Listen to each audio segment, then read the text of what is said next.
लंका विजय और सीता जी की अग्नि परीक्षा के बाद भगवान राम अयोध्या लौट आए और राजा के रूप में राज करने लगे। उनका शासन राम राज्य के नाम से प्रसिद्ध हुआ, जहां सभी सुखी और संतुष्ट थे। एक दिन भगवान राम अपने राजमहल में विश्राम कर रहे थे।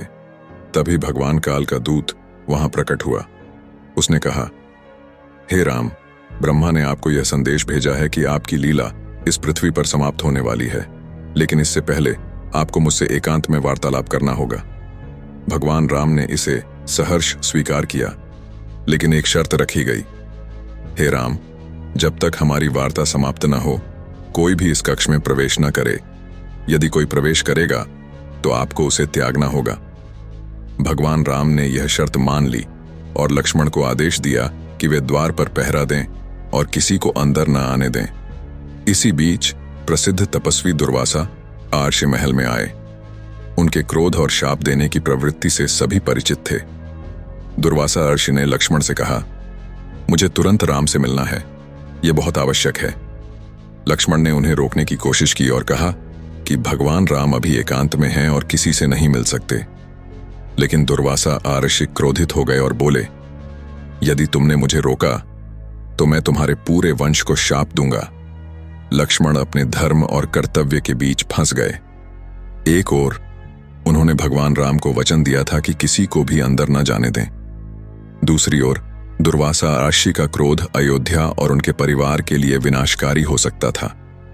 आखिरकार लक्ष्मण ने अपना वचन तोड़ते हुए दुर्वासा आर्षि को भगवान राम से मिलने दिया।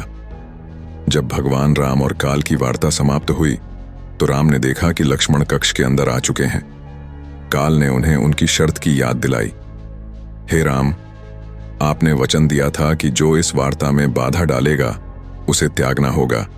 अब आपको लक्ष्मण का त्याग करना होगा। भगवान राम यह सुनकर स्तब्ध रह गए। उन्होंने कहा, लक्ष्मण, तुम मेरे जीवन का अभिन्न हिस्सा हो।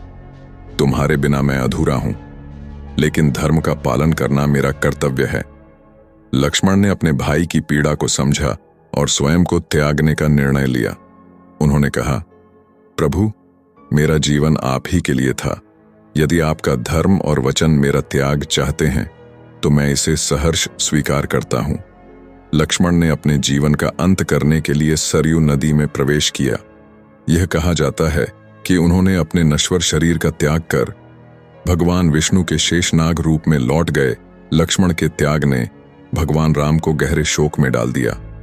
उन्होंने निर्णय लिया कि अब उनकी लीला पृथ्वी पर समाप्त होनी चाहिए। कुछ समय बाद भगवान राम ने भी सरयू नदी में प्रवेश किया और अपने दिव्य धाम को लौट गए।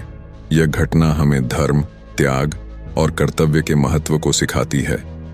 भगवान राम और लक्ष्मण दोनों ने धर्म का पालन करते हुए अपने व्यक्तिगत संबंधों का त्याग किया।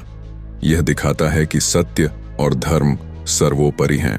यदि यह वीडियो आपको अच्छा लगा और आपने इससे कुछ सीखा या प्रेरणा प्राप्त की तो कृपया नीचे टिप्पणी में जय श्री राम लिखकर भगवान राम को अपनी श्रद्धांजलि अर्पित करें।